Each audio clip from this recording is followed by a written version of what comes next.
Within a month or so, you started to hear around town people having discoloration in their water. You could definitely tell things were different. I think it was negligence, definitely negligence on the part of the city and the officials. Whoever's in charge, they're going to have to deal with that morally and ethically. It just didn't make sense that we would suddenly think that this is the better source. If we've been surrounded by the better source, why didn't we use it to begin with? It just didn't make sense to me. Why did it take so long? Why did this have to even happen? You have to take care of yourself and your body as if you lived in a third world country.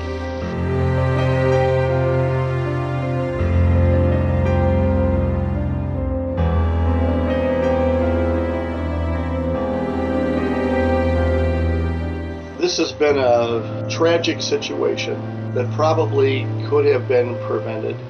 As always, the residents of Flint are going to band together, join together, and we're going to get through this.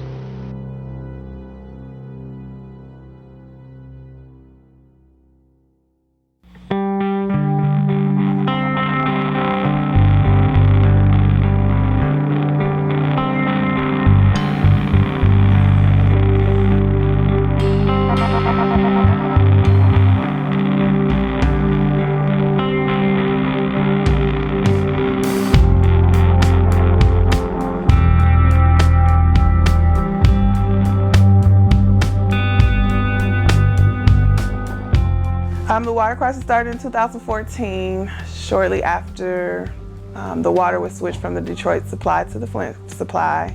I heard about the water crisis through Facebook initially.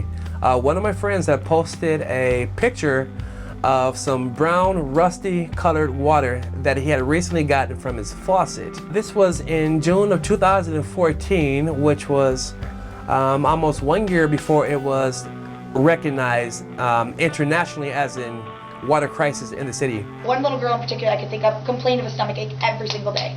And I just wrote it off as she didn't want to be in class. A lot of kids are like that. But now looking at some of the problems they say can come from this and how they're tired all the time. They just don't feel good. I'm now looking back, wonder if that was what was going on with this particular child. People have been going down to City Hall with their clear jug saying, look, this water doesn't look right. Why is my water yellow? When Governor Snyder announced that we should stop using the water, I was floored. I mean, it's like, how could water be such a thing that's so important, but we cannot even drink the water, you can't use the water.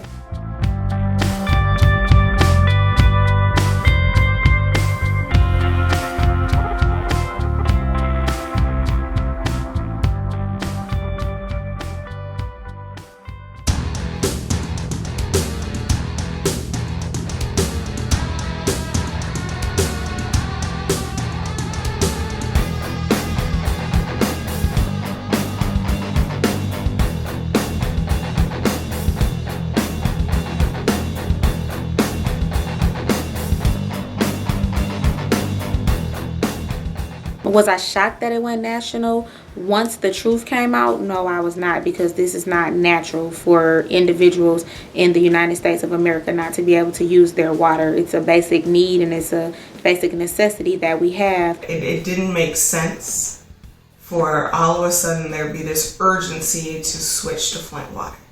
Right. We weren't using it before. Why all of a sudden do we have this urgency to switch to it now? I would go to the doctor and they say, okay, your blood pressure is becoming high. I'm like, high blood pressure? I mean, I exercise, I eat healthy, I do everything that I can on my end to take care of my health. And so I ended up being diagnosed with preeclampsia, and I went to early term labor. My daughter was born at 26 weeks. She lived for 22 days and she died. And it was devastating. Mind you, the water had already been switched. No one knew that we were not supposed to be using the water. And now that I've actually stepped away from the water, from using the water, my health is becoming much better. Blood pressure is better. But before that, blood pressure was high. It caused me to have my daughter early. And I really do honestly believe that the Flint water had a lot to do with my daughter's death. My mom and my dad has been affected by it. And my close family and friends, people you love. My friends and other family members, like, I feel so low. I feel like I'm a refugee when I have to go to the Flint Water Department and stand in line to get water, a basic need. It's already going to have tremendous impact not only for real young generation today, but for generations to come. I try to be a family, and some of my kids don't have anyone to love them, and I tell them I love them every single day because they don't hear it a lot. I mean, this is already a tough area. It's a tough life for some of my kids. My kids tell me things that no 8 or 9-year-old should know or tell their teacher. So, I mean, I just really try to be positive and, you know, tell them that there's hope. The households in Flint, Michigan, the businesses in Flint, Michigan, everybody, we still have to pay our water bills, although we could not drink the water. So it's kind of like we are being mistreated by a government who poisoned us. Everything should be complimentary because we have paid for water for 2 years that we couldn't drink, shouldn't drink, and it has made so many residents sick and put all of us at risk. And then there were times where you get paid and you're trying to figure out how to cover a whole water bill and still have money for other monthly expenses as well as more water. So Now they have an ultimatum. Do I want to stay here in the city and continue to drink the water, to bathe in the water, or do I go and move? I actually moved out of my home because my bills kind of got overwhelming for me, and water bill was one of the major bills. But I think there's going to be a large exodus of Flint. I'm concerned that it's going to be a ghost town in 30 years, you know, that there'll be nobody here. And the only people left are the people that are already down in the dumps so much they don't have any other choice but to be here. So My lifestyle has completely changed because of this issue. I use bottles of water, tons of bottles of water every day to cook with, to brush our teeth with, have to heat up hot water to wash our face, and it's a lot of work, and that in alone is very stressful.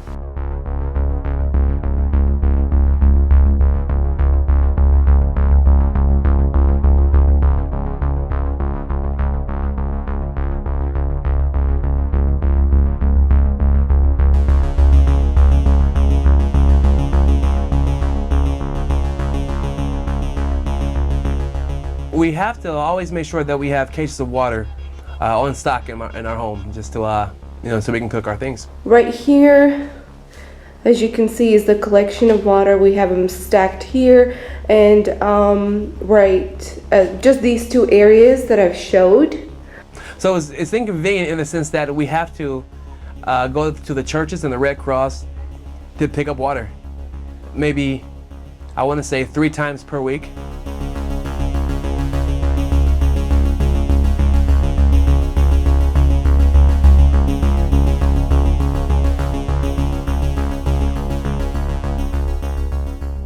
It's not really practical to try to use bottled water to bathe people on a daily basis. So shower time for myself is cut short. Brushing teeth with water is difficult.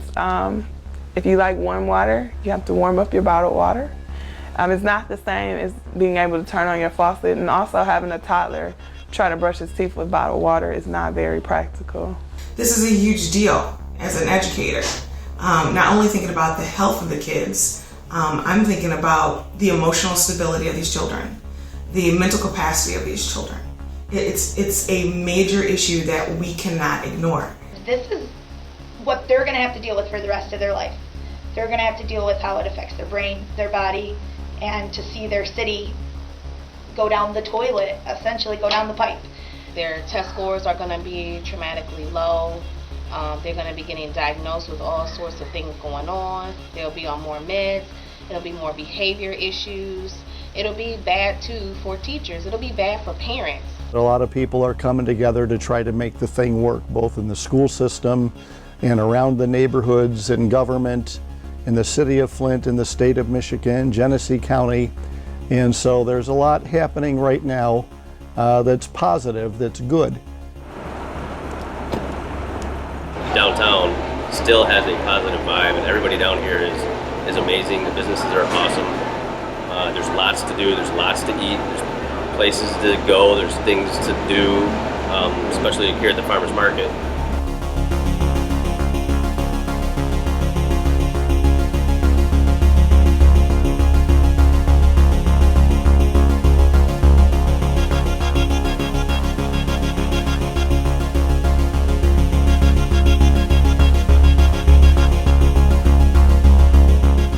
University of Michigan's not going anywhere, the farmers market's not going anywhere, Michigan State's not going anywhere, Kettering's not going anywhere. And so I'm really thankful that we have such substantive and dependable resources who are part of the city of Flint. Flint, it's given Flint an opportunity to kind of show the resilience that lies here in the community.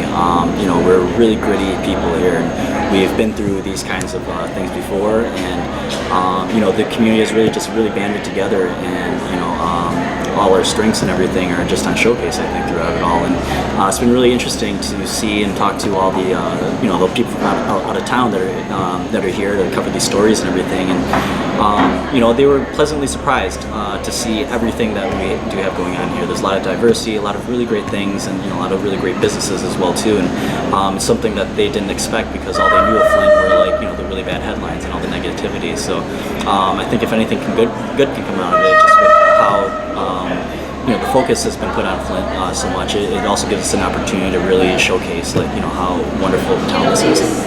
I mean, this water crisis has been a setback to many businesses. If you drive down Flint cities and look at the restaurants, even if you go into Flint Township, instead of putting deals of the day up on their board, they have to put up, "We have Detroit water." Wow. I was amazed at the number of businesses where they literally, instead of, you know, advertising what they need to in order for them to survive, now, they have to put up, "We don't have Flint water." I mean, the sign of the times are, I was in Clio and they had a sign on their door that said, "We do not have Flint water." The mall has permanent decals on their doors that says, "We do not have Flint water." I mean, it's everywhere in this area. It's just in your face, and everybody knows that those downtown businesses do use Flint water. And it makes people really hesitant to even get their dogs washed there. I mean, something as simple as that.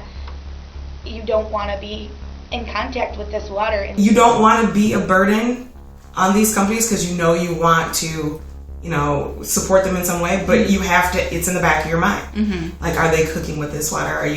So you really don't even really have to ask anymore, because it's being put up like a billboard. Businesses are not going to want to come to a place where the water is contaminated. However, I do believe that Flint has been forgotten for so many years, and there are people who have grown from Flint, they've come through Flint, and it has helped them with their career. So I believe this is actually going to be the time where we get the love and attention that we need to help us become the Flint that we once were.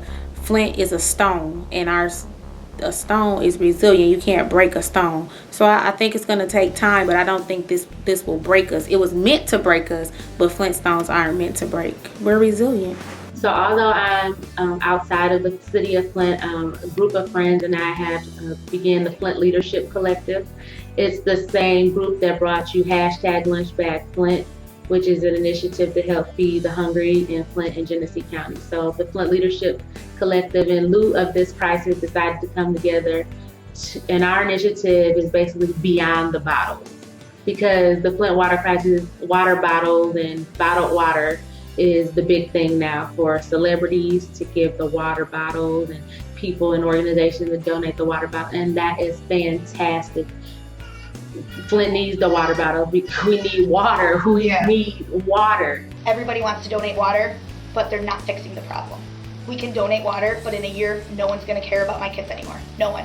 It's going to be done. It's going to be a washed up situation. Right now it's the thing to talk about. In a year, no one's going to care, and the pipes are still going to be nasty. The kids are still going to be bathing in nasty water, and the water won't come in, and my parents can't afford it. So what are the kids supposed to drink? It's time to stop donating the water and start fixing the problem. What's going to happen when donations stop? And what's going to happen when we're not talking about this on all the major news networks? What exactly is going to happen to people who are here? It's bigger than bottles of water. We all know that the pipes are a mess. They're beyond a mess. They've been a mess and we weren't informed about it.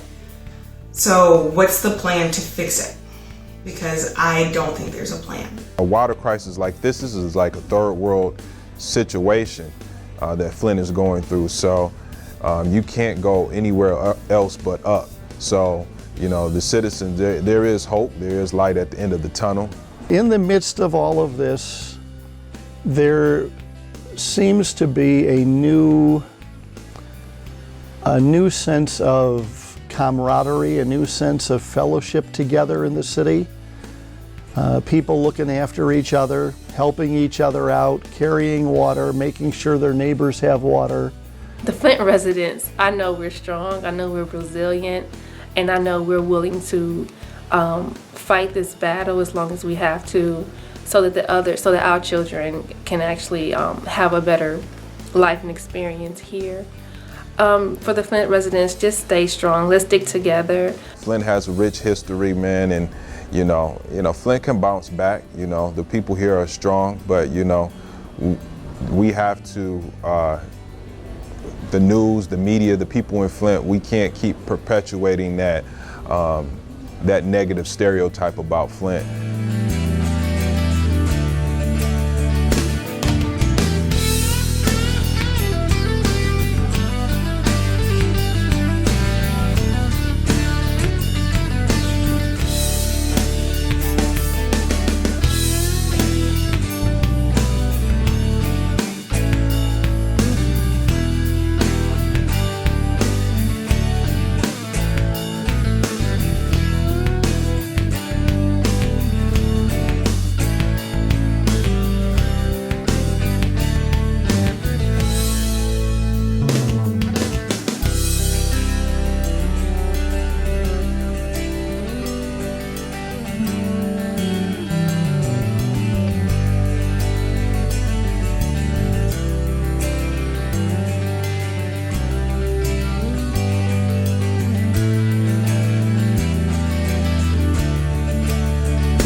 You gotta just keep your head up. You know, things get tough. You gotta just keep your head up and stay positive and try to do the right thing for your brothers and sisters. Because that's the only way we're gonna make it, is if we take care of one another.